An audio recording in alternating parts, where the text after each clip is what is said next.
I'm Rex McCloy from Morse, Texas, the very top of the Texas Panhandle.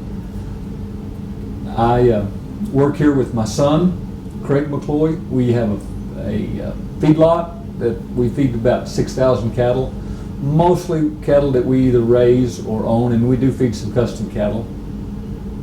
We have a farm. We grow most of our corn, and we buy byproducts and feed cattle to finish. We grow primarily corn and cotton. We run about 2,000 cows.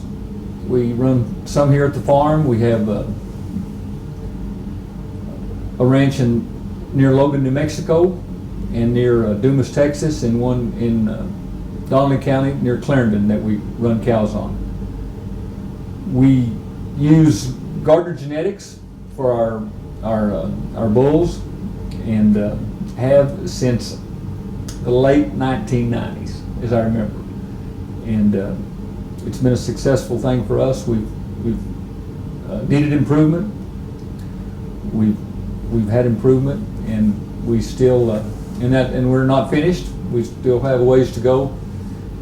We're beginning to see some of the fruits of the things that we're trying to do.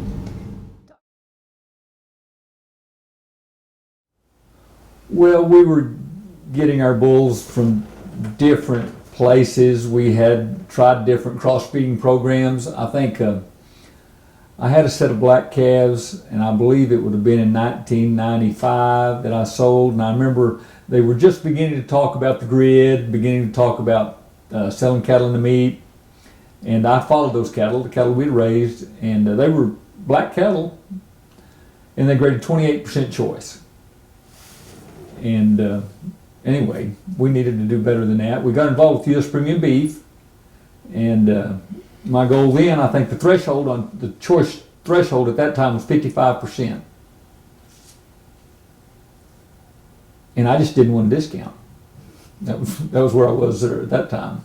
And anyway, we've tried to make them better. We used the different selection tools. We used sonogram for a number of years on our replacement heifers, and we made some progress with sonogram. It let us know that what we saw wasn't always the way things were, and I think we made some progress with that. And then, of course, we've been using the genetic testing that's available in the last few years, and I think that the rate of improvement is increasing.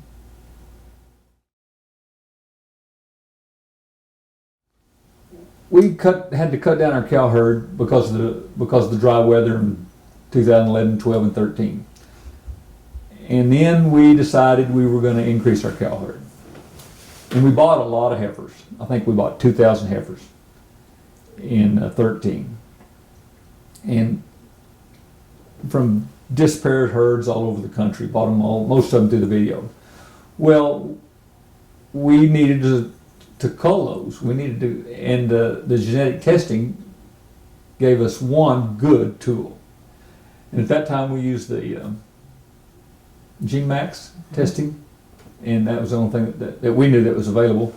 And we just picked the top half of that, started with that. And it's not a cure-all, but I think it got us to a place where we could just started at a higher plane from which we could improve. You're going to keep that cow for 6-8 years. She's going to have, hopefully 6, 8, 10 calves at the most. You don't need a lot of.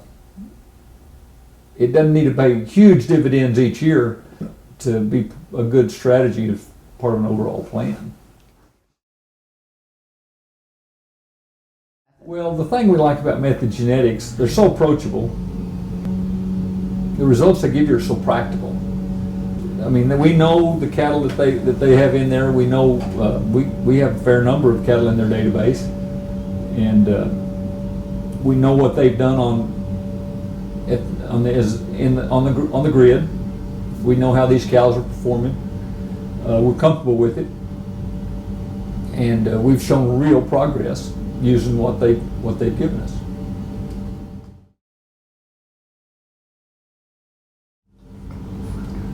We're above 90 on choice, and now now we're seeing. Used to never see a prime. Now we're seeing above 10%, and I really think that's our next.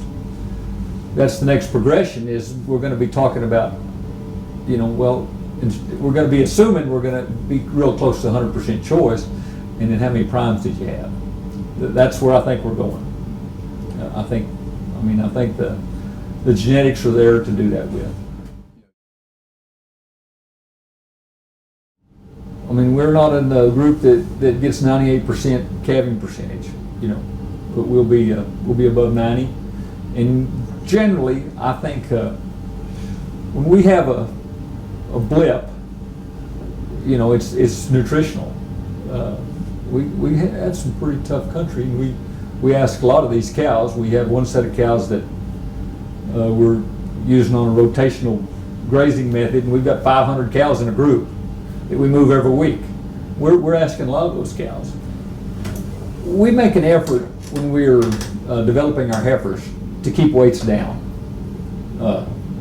We try not to breed a 1,000, 1,100 pound heifer. We'd rather be 850, 8 to 850.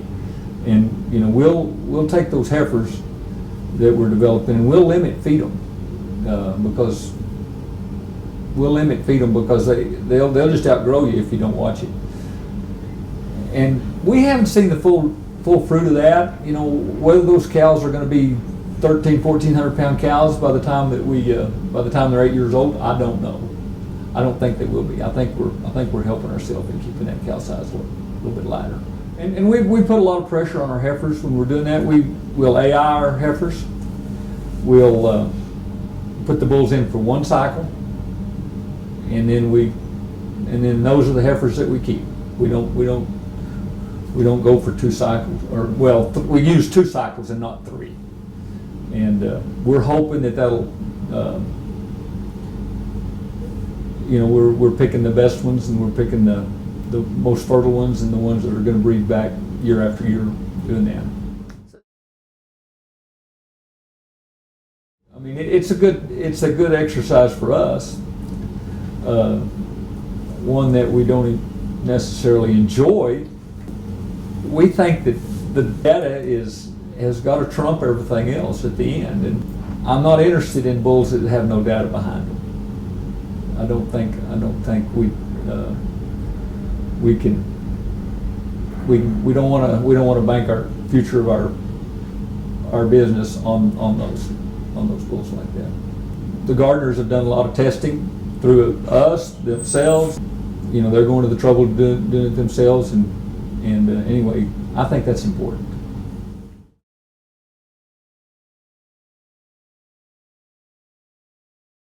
Well, we have test plots for cotton, multiple test plots for cotton, multiple test plots for corn, and we don't like to do them.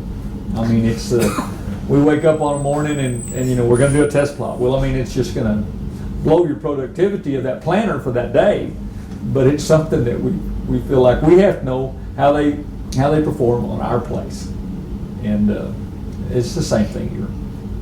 I mean, I've got to know how these cattle feed, and some other results you can kind of put does not apply to our situation, but we know that this applies.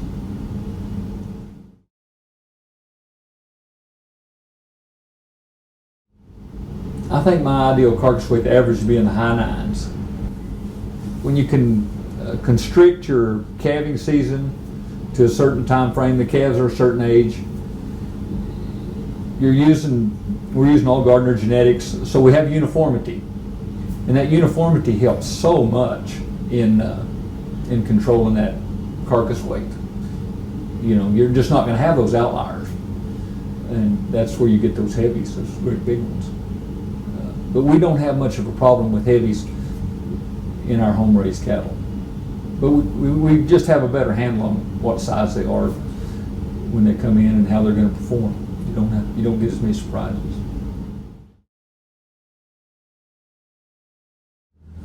Well, of course, we're able to do more things with health, which is huge. You know, the sick cattle are not profitable cattle. We know how those cattle are going to feed. We know when to market them. We know how, you know, where to be with the heavies, with the fours, and you know, just predictability is important. And I have some other ranchers that I work with that I've fed their cattle over a number of years. You get to learn those things and manage them, but it has to. You know, when you're just bringing cattle in off the street, so to speak, I mean, every day is a surprise. And the industry, the bar for the industry is coming up. This is a lot better than it was 10, 15 years ago, you know, as far as what we're finding on all cattle, it seems to me like, or the ones that come into here. And I don't buy a lot of crossbred cattle, you know, I just don't.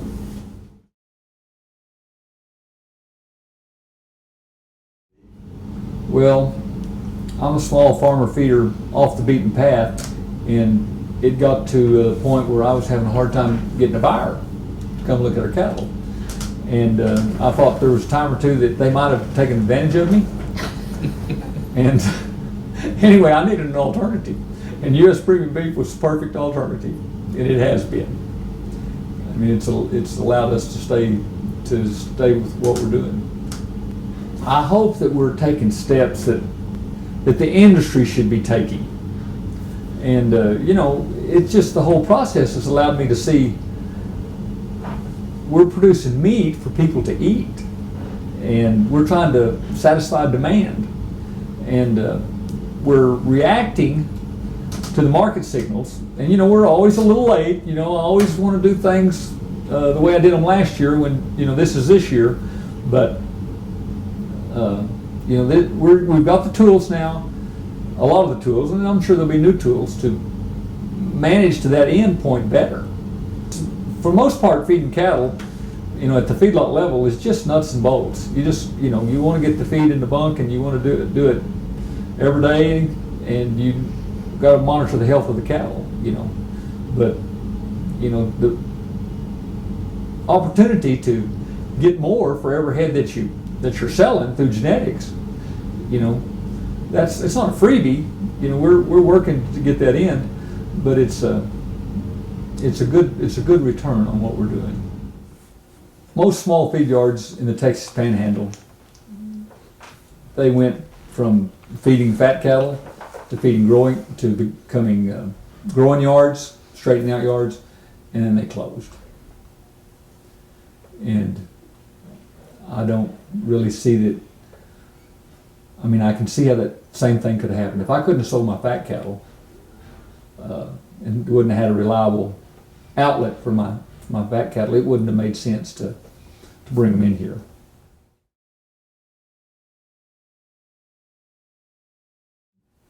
And get some kind of identification process where all these cattle will be eligible for export to anywhere. And then, of course, there's different feeding methods I guess people can adopt as they think it works best for their business. You know, we'd like to have all our cattle be accessible to China. You know, that's a huge market. You